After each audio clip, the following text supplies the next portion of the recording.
Le Caire, deuxième étape de la tournée diplomatique du secrétaire d'État américain sur fond de guerre persistante à Gaza. Washington met en avant un projet de résolution au Conseil de sécurité de l'ONU appelant à un cessez-le-feu immédiat lié à la libération des otages enlevés le 7 octobre en Israël. Mercredi, passage éclair à Jeddah, protéger les civils palestiniens dans l'enclave, accroître l'aide humanitaire. Blinken veut préparer l'après-conflit. Un accord de trêve est faisable et nécessaire, martèle-t-il. L'écart se réduit entre les parties belligérantes, ajoute-t-il, alors qu'un tout autre son de cloche émane du Hamas.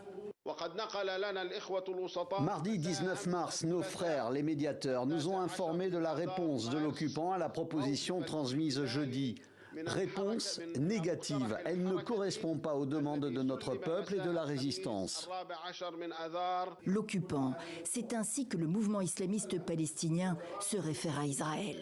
La déclaration vient doucher les espoirs d'une cessation rapide des hostilités plus de 5 mois après le début de la guerre à Gaza. L'opération terrestre à Rafah, dans le sud de l'enclave, reste d'actualité, affirme pour sa part le Premier ministre israélien. Au début, j'ai dit à Biden que le Hamas ne pouvait être vaincu sans que l'armée israélienne entre à Gaza. Dans notre dernière conversation, je lui ai dit qu'il serait impossible de parachever notre victoire sans que l'armée n'entre à Rafah, et cela pour éliminer ce qu'il reste des bataillons du Hamas.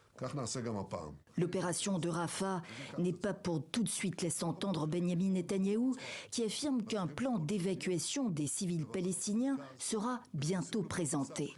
En l'état, Washington marque publiquement son désaccord sur le sujet avec les autorités israéliennes.